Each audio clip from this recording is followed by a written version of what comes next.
Soy Roberto Pombo. Bienvenidos a Mis Preguntas, un programa de Prisa Media patrocinado por Droguerías Cafam, porque tú nos inspiras. Colombia es uno de los 3 países más desiguales en el mundo. Uno de los ganadores del último Premio Nobel de Economía, James Robinson, ha estudiado este tema por varios años. ¿Es la desigualdad un problema estructural? ¿Se debe a la avaricia de los multimillonarios?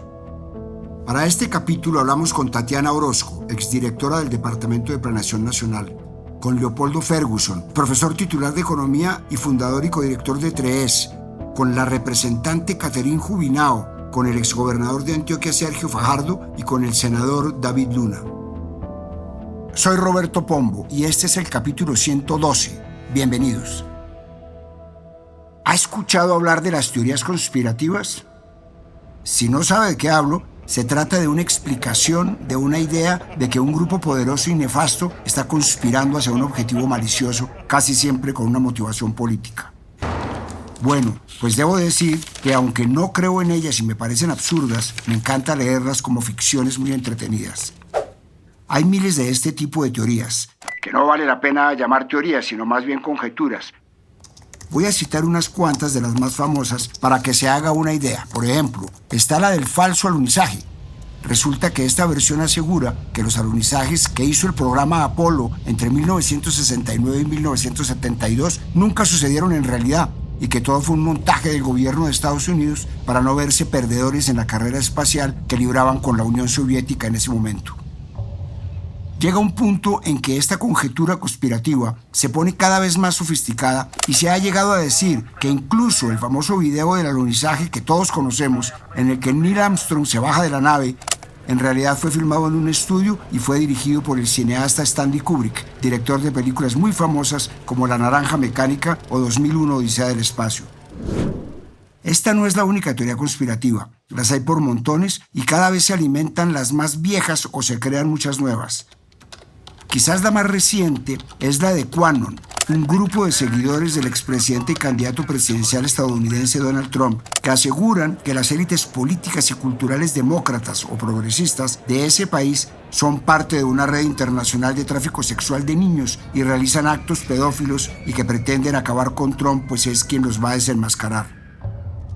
En general, ese grupo cree que el mundo es liderado en secreto por un grupo de millonarios, políticos y personajes influyentes como Hillary Clinton, Barack Obama o George Soros, e incluso figuras religiosas como el Papa Francisco y el Dalai Lama, y que estas personas matan y consumen la carne de sus víctimas porque de su sangre extraen un químico que les permite extender su vida. Así como esta, hay muchísimas teorías de conspiración y casi todas llevan a lo mismo. Hay un reducido grupo de hombres poderosos tras bambalinas manejando el mundo a su antojo. Esto no es nuevo y es peligroso. Por ejemplo, ya a principios del siglo XX se creó los Protocolos de los Sabios de Sion, un documento falso que afirma ser un plan secreto de los judíos para dominar el mundo. El texto está escrito como si fuera una serie de reuniones entre líderes judíos, llamados sabios, que discuten cómo manipular la economía, la política y los medios de comunicación para controlar el mundo.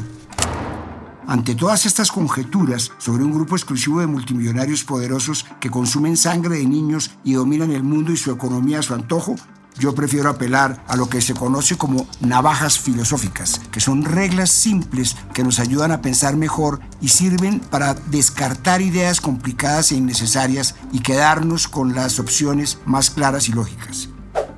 De estas hay varias, como la navaja de Occam, que palabras más, palabras menos, dice que la explicación más sencilla es generalmente la correcta. O la navaja de Hanlon, que dice, no pienses que alguien actuó con mala intención si pudo haberse equivocado. Este mismo principio me gusta usarlo para otros temas en los que, aunque no son conspiranoicos, sí se suele caer en un error parecido, como por ejemplo cuando se quiere explicar la desigualdad apelando a un principio similar, que es un problema que no se ha podido superar porque un grupo de multimillonarios que se reúnen cada mes decidieron que los pobres serán más pobres. En cambio, creo que se trata más bien de un problema estructural. La filosofía, la economía, la antropología y otras áreas del conocimiento han abordado este tema. ¿Por qué unos países o regiones tienen más desarrollo económico que otros? ¿O por qué hay tanta disparidad de ingresos entre unas personas y otras? A lo largo del tiempo, las hipótesis que han intentado explicar este problema han sido varias, pero ¿por qué ha sido tan difícil para la academia explicar la desigualdad? Le trasladé la pregunta a Tatiana Orozco, exdirectora del Departamento de Planeación Nacional, y esto me contó. La dificultad para explicar el origen y las causas de la desigualdad radica en que la desigualdad no surge de un solo factor, sino de una combinación de temas económicos, políticos, sociales. Eso hace que cualquier explicación que se mide desde un solo ángulo sea limitada. Y lo que pasa es que cada disciplina, la economía, la antropología, la sociología, abordan la desigualdad desde distintos ángulos y con metodologías distintas. Entonces, eso hace que algunas teorías no solamente sean diversas, sino que pueden llegar a ser hasta contradictorias. Si uno mira la economía, que es como se mide el coeficiente de Gini, por ejemplo, ellos ven la desigualdad principalmente como una cuestión de dinero y de recursos, de quién tiene más ingresos, propiedades o acceso a bienes y servicios. La sociología lo mira desde el punto de vista de estructuras sociales, como clase social, género, raza. Entonces eso explica que también la desigualdad en un periodo específico no puede aplicarse a otro. En algún momento histórico la desigualdad radicaba en ser libres o esclavos, después eso se vinculaba más como un tema de acumulación de tierra y recursos naturales, mientras que yo diría que hoy en día está más relacionado con temas de acceso a la educación, a la tecnología y al conocimiento. Las investigaciones modernas, como la de los últimos ganadores del Nobel, están descubriendo matices y factores que antes no se consideraban, como el papel de los sesgos y las barreras informales en la perpetuación de la desigualdad. Esto demuestra que aún estamos lejos de una teoría única o definitiva. Pero retrocedamos un poco y primero definamos la desigualdad. Para Joseph Stiglitz, Premio Nobel de Economía, la desigualdad económica es la diferencia en los ingresos, riqueza y acceso a recursos entre individuos o grupos dentro de una sociedad. Y Amartya Sen, también Premio Nobel de Economía, plantea que la desigualdad no se limita a la distribución de ingresos, sino que también abarca las diferencias en capacidades y oportunidades reales para llevar una vida digna. Pues bueno, esos intentos por explicar el origen de la desigualdad vienen desde hace más de un siglo. Por ejemplo, el filósofo y economista Karl Marx dice que el capitalismo, al concentrar la propiedad de los medios de producción en manos de unos pocos, genera desigualdad económica y argumentó que la lucha de clases entre la burguesía, dueños de los medios de producción, y el proletariado, trabajadores, crea una brecha estructural entre ricos y pobres. Otro economista, Thomas Piketty, tiene un principio similar al de Marx, pero no el mismo. El crecimiento del capital tiende a superar el crecimiento económico, lo que hace que los ricos se enriquezcan más rápido que los pobres. Para el también economista Gary Becker, la desigualdad tiene su origen, en gran parte, por las diferencias en la inversión en capital humano, educación, salud, habilidades. O sea, las personas que invierten más en su educación o salud pueden obtener ingresos más altos, mientras que aquellos que no lo hacen quedan rezagados. Aunque esta explicación tiene un énfasis en la individualidad, ya ha sido desacreditada porque no tiene en cuenta el problema estructural. Y está también otra hipótesis, y es que la geografía juega un papel clave en la desigualdad global y las áreas más ricas del mundo tienden a ubicarse en zonas con climas templados, acceso a recursos naturales valiosos y facilidades para el comercio. Y en contraste, las regiones tropicales o desérticas han enfrentado mayores dificultades para desarrollarse debido a su clima, enfermedades y limitaciones de infraestructura. Pero esa teoría también ha sido refutada varias veces porque aunque la geografía puede influir en el desarrollo, que no es tan determinante, ya que varios países como Singapur o Israel han prosperado a pesar de sus condiciones geográficas desfavorables y muchos de los países más desiguales como Colombia tienen mucho acceso a recursos naturales valiosos. Y luego, más reciente, está la teoría de Daron Acemoglu, Simon Johnson y James Robinson, los últimos ganadores del Premio Nobel de Economía, que es la teoría institucional que dice que las instituciones políticas y económicas, inclusivas o extractivas, determinan el nivel de prosperidad o desigualdad de un país. ¿A qué se refieren con esto? De acuerdo con el ensayo La miseria en Colombia, escrito por los tres economistas, las instituciones políticas en Colombia, aunque muestran facetas de democracia, funcionan con corrupción, clientelismo y violencia, sobre todo en las elecciones. Y estas instituciones perpetúan la desigualdad al concentrar el poder en élites, dejando a gran parte del país sin acceso a oportunidades. Aunque la pobreza ha disminuido en los últimos años, todavía en 2013 el 30% de la población vivía en pobreza y un 10% en pobreza extrema. Las instituciones extractivas son más predominantes en estas zonas periféricas del país y reproducen patrones de desigualdad. El ensayo argumenta que parte del equilibrio institucional del país radica en la coexistencia entre regiones con instituciones incluyentes, por lo general en los centros urbanos, y regiones con instituciones extractivas, regiones en las periferias, lo que permite a las élites mantener el control sin grandes riesgos. De acuerdo con el ensayo de Robinson, desde un punto de vista contable, la razón por la que hay colombianos pobres es porque hay mucha desigualdad en el país, donde, por ejemplo, el 45% del ingreso nacional es devengado por el 10% más rico de la población y el 14% de los terratenientes son propietarios del 80% de la tierra. En resumen, el autor expone cómo la estructura institucional de Colombia ha perpetuado tanto la pobreza como la violencia, con un progreso limitado hacia la modernización y la inclusión. Busqué al exgobernador de Antioquia, Sergio Fajardo, para que me explicara mejor cómo ha funcionado en Colombia la relación entre estas instituciones destructivas y la desigualdad. Escuchemos su respuesta. Colombia es uno de los países más desiguales del planeta. Eso está estudiado y así aparece en todas las clasificaciones acerca de la desigualdad en el mundo. Una de las razones fundamentales para que Colombia ocupe esa posición tiene que ver con una característica de nuestra sociedad. El lugar donde un niño o una niña nace básicamente determina cuál va a ser su oportunidad en la vida. El contexto familiar, en qué familia nace un niño o una niña, o el territorio, en qué región del país nace un niño o una niña, básicamente determinan cuáles van a ser las posibilidades que va a tener para desempeñarse en nuestra sociedad. Ahí está la raíz profunda de nuestras desigualdades. La construcción de una sociedad democrática implica, entre otras cosas, que tengamos instituciones que permitan que, independientemente del origen de una persona, todos tengamos una igualdad de oportunidades, por lo menos. Eso no ocurre en Colombia. Lo ilustro con un ejemplo que es bastante contundente: el mundo de la educación. Las familias privilegiadas pueden llevar a sus hijos, hijas, a instituciones educativas con las mejores condiciones de calidad de lo que encontramos nosotros en la sociedad colombiana. Ese sistema privado atiende de manera juiciosa y cuidadosa a esos chicos y crecen en un contexto donde pueden desarrollar sus capacidades. En el contexto de la educación pública, nuestro sistema educativo tiene muchas limitaciones y eso significa que niños y niñas de condiciones no privilegiadas arrancan con una gran desventaja en la vida al entrar a un sistema educativo que no les permite desarrollar totalmente sus capacidades. Necesitamos un sistema de educación pública, gratuito, de calidad, y si no tiene esa calidad, las desigualdades se profundizan, y en estos tiempos donde va cambiando el mundo a la velocidad que va cambiando, tenemos unas sociedades cada vez más injustas y desiguales. Robinson y sus colegas también son autores de otro ensayo que soporta esta idea: las instituciones como causa fundamental del crecimiento a largo plazo. En ese ensayo de 2004, los economistas argumentan que las instituciones económicas son el factor más importante detrás de las diferencias de desarrollo económico entre países. Hay unos puntos claves que los voy a resumir. 1. Las instituciones como causa fundamental del crecimiento a largo plazo. Las instituciones económicas, como los derechos de propiedad y los mercados eficientes, determinan los incentivos para invertir en capital físico, humano y tecnología. Instituciones inclusivas promueven crecimiento y prosperidad que permiten la participación política y económica de todos sus miembros, mientras que instituciones extractivas, diseñadas para beneficiar a una élite gobernante a costa del bienestar general, limitan el desarrollo. 2. Endogeneidad de las instituciones. Las instituciones no son aleatorias, sino que son el resultado de las decisiones colectivas de grupos con poder político y económico.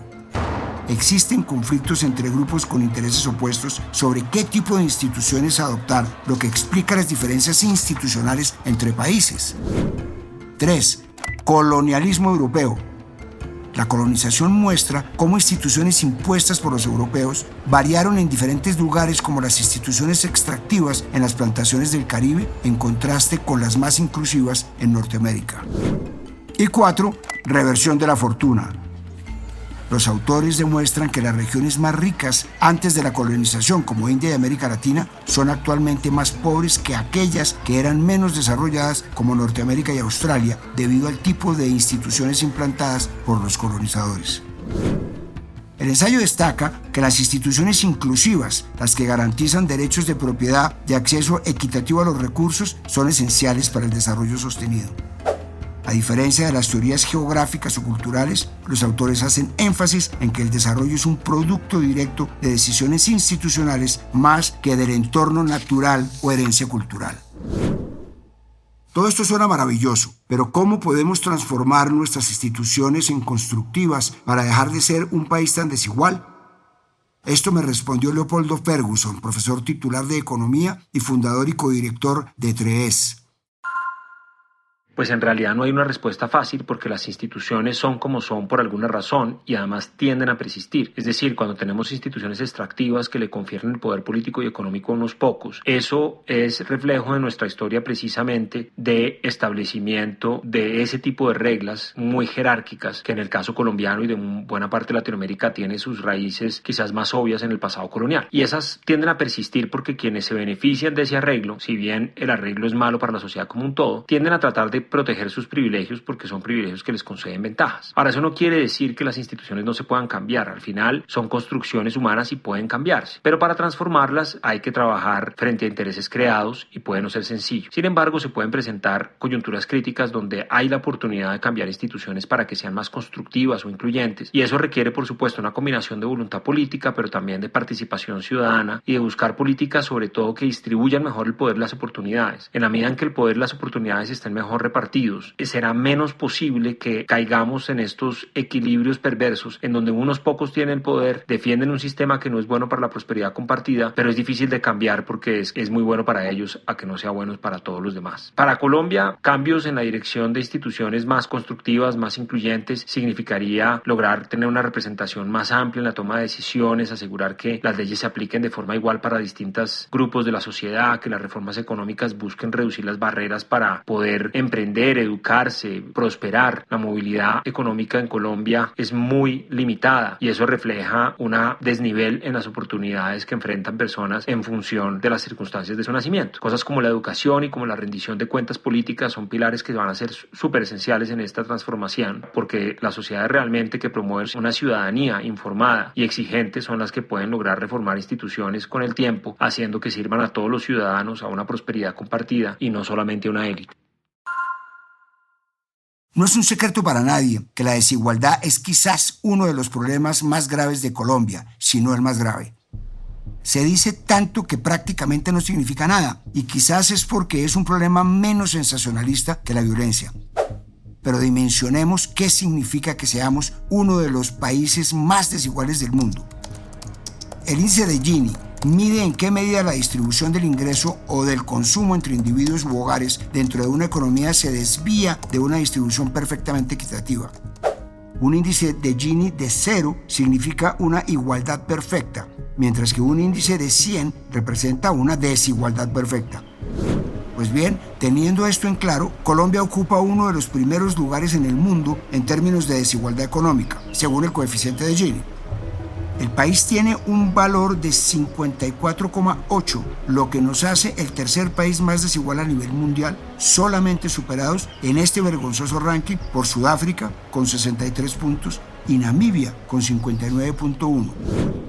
Belice, con un puntaje de 53,3, es el país más cercano a Colombia en este listado.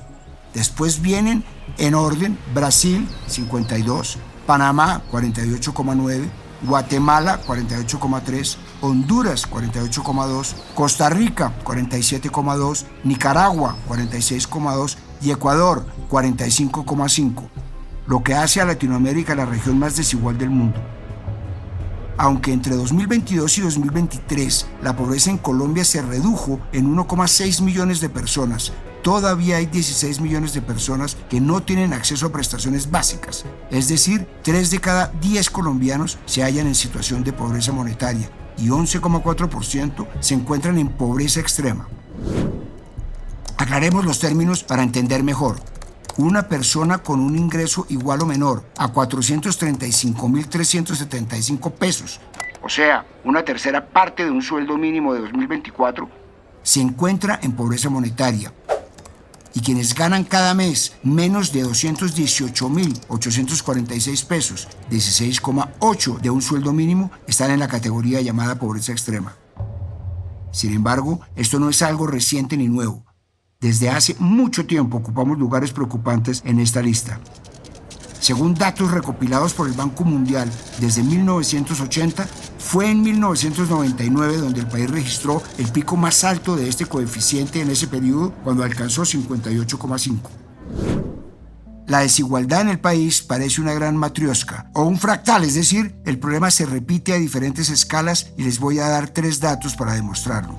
El primero es que según el ensayo La miseria en Colombia, coescrito por los 3 ganadores del Nobel de Economía, la pobreza y la violencia se concentran en la periferia del país, zonas rurales, la Amazonía y costas pacífica y Caribe. Mientras que en el centro, como Bogotá o Medellín, muestran mejores indicadores sociales. El segundo dato es que según el DANE, Quibdó, Valledupar y Riohacha fueron las 3 capitales con mayores tasas de pobreza monetaria. Y finalmente, según un informe que el Programa de las Naciones Unidas para el Desarrollo presentó en mayo de este año en un foro organizado por Prisa Media, Colombia ha mejorado en desarrollo humano, que se mide teniendo en cuenta los niveles de ingresos de la población, la esperanza de vida y el acceso a la educación, y nos ubicamos en la categoría de desarrollo humano alto. Sin embargo, hay un pero. Esta mejora ha sido desigual y desnuda la disparidad de las regiones del país, y es que mientras que las cifras de desarrollo humano de Bogotá llegan incluso a niveles similares a algunos países de Europa del Este, regiones como Guinea y Baupés son muy bajas y se comparan con cifras de varias naciones africanas. La diferencia entre el índice de desarrollo humano entre las 2 regiones, Bogotá y Guinea, se amplió 0,25 puntos entre 2010 y 2022. Según el Programa de las Naciones Unidas para el Desarrollo, hay varios factores negativos que producen un círculo vicioso en los territorios de desarrollo medio y bajo, como la falta de inversiones públicas, las economías ilícitas, la poca o nula presencia del Estado y el deterioro del medio ambiente. ¿Qué tanto tiene que ver el centralismo con la desigualdad en Colombia? Le trasladé la pregunta al senador David Luna. Esto me dijo.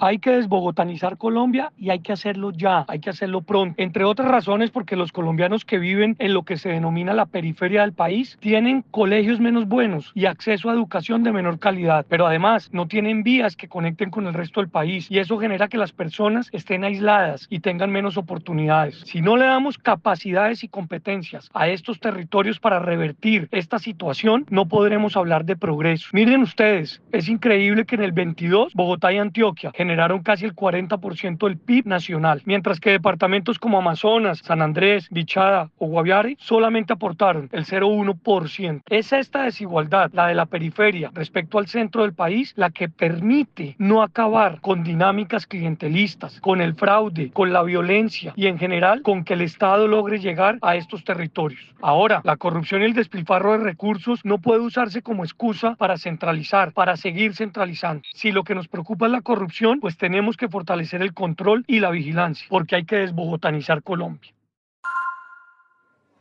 Como era de esperarse, el profesor Robinson ocupó portadas de diarios, páginas principales y fue entrevistado en varias emisoras del país. Su relación con Colombia, como ya vimos, es estrecha. Y, como también era de esperarse, varios colegas le preguntaron por la reforma tributaria del gobierno del presidente Petro y por su gestión en la lucha por reducir la desigualdad. Ya desde su discurso de posesión, el presidente Petro anunció su reforma tributaria, que luego fue aprobada por el Congreso, para luchar contra la desigualdad. Y es por ello por lo que proponemos una reforma tributaria que genere justicia. El llevar una parte de la riqueza de las personas que más tienen y más ganan para abrirle las puertas de la educación a toda la niñez y la juventud no debe ser mirado como un castigo o un sacrificio. Al respecto, Robinson dijo en entrevista con la W Radio que el presidente Petro pasó una reforma tributaria que intentaba ponerle impuestos a los más ricos y si bien eso está muy bien para él, desde que eso pasó el ingreso que se generaba para la recolección de impuestos disminuyó porque la DIAN no tiene la capacidad ni los recursos necesarios para llevar a cabo esta reforma tributaria porque los ricos simplemente esconden su dinero mejor y la DIAN no tiene cómo descubrirlos. Y, alineado con el fetiche de Colombia por las leyes, Robinson cree que hay mucho énfasis en las leyes y lo que hay que hacer es implementar las que hay. Para él, este es el verdadero problema de Colombia, la implementación.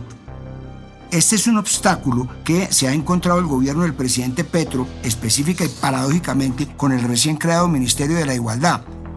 hasta abril de este año, la cartera solo había ejecutado 0,48% de todo su presupuesto, que es de 1,8 billones de pesos. Y según el informe de gestión que envió esa cartera al Congreso, a 30 de julio solo ha ejecutado 18.561 millones de pesos. Y si esa plata no se ejecuta antes del 31 de diciembre, según la ley, el dinero expira y no se va a poder usar, comprometer ni adicionar. Hace un par de meses, la vicepresidenta y ministra de Igualdad, Francia Márquez, fue llamada a debate de control político por este problema. Llamé a la representante Catherine Jubinao para que me ayudara a entender por qué el Ministerio de Igualdad no ha podido ejecutar su presupuesto de manera efectiva. Esto me contó. El Ministerio de la Igualdad es, como muchas cosas en este gobierno, una idea noble mal ejecutada. Es una cartera que se puso metas demasiado ambiciosas en muy poco tiempo, sin tener la capacidad para administrarlas y desarrollarlas de la manera correcta. Un ejemplo sencillo es el programa Agua Vida, a cargo de Minigualdad, en donde vemos que hay una clara duplicidad de funciones. Se duplican las competencias con un ministerio, como es el Ministerio de Vivienda, que ya tiene el conocimiento y cuenta con la experiencia ejecutando programas de aguas y manejo de acueductos. Todo esto se lo pasaron a un ministerio nuevo, sin la idoneidad y que no ha mostrado la capacidad para hacerse responsable. El Ministerio de la Igualdad en 2023 solo ejecutó el 0,4% de su presupuesto. Para este 2024, de los 1,8 billones, llevan ejecutados el 2,1%. A pesar de la baja ejecución, el ministerio le estaba pidiendo a Hacienda para el año 2025 6,1 billones. Por fortuna, el ministerio solo les avaló 1,2 billones para el presupuesto general de 2025 y aún así sigue siendo una cifra demasiado alta para los casi nulos resultados que han dado. Sabiendo que Minigualdad tiene fecha de caducidad de acuerdo a la sentencia de la Corte Constitucional, el Congreso tiene un gran reto y es pensar si va a aprobar revivirlo o si es mejor dejarlo morir. La desidia de las instituciones del Estado, el centralismo y la violencia del país finalmente son argumentos mucho más verosímiles que una élite de hombres conspirando para sumir a los demás en la pobreza. La desigualdad es un panorama que no le conviene a nadie. Según una encuesta de la consultora Edelman, solo el 47% de los colombianos confía en el gobierno y su confianza en las instituciones ha tendido a bajar. Crear instituciones más fuertes y en las que los colombianos puedan confiar y llevar la presencia del Estado a todo el país es el verdadero reto para quien quiera aspirar a gobernar a Colombia, especialmente en un país en el que el Estado parece haber fallado a muchos y a muchos tantos ni siquiera les ha tocado, como un papá ausente. Soy Roberto Pombo y este fue el capítulo 112 de Mis Preguntas. Nos vemos en el próximo capítulo. A partir de este momento, este capítulo de Mis Preguntas queda disponible en todas las plataformas de podcast. Este episodio fue posible gracias a Droguerías Cafam, porque tú nos inspiras. Dirección: Roberto Pombo. Producción general: Juan Abel Gutiérrez. Asesor editorial: Daniel Sampero Espina. Guiones: Juan Abel Gutiérrez y Johnny Rodríguez. Producción de campo: Marcela Salazar y Lucía Beltrán. Postproducción de audio: Carlos Bernal.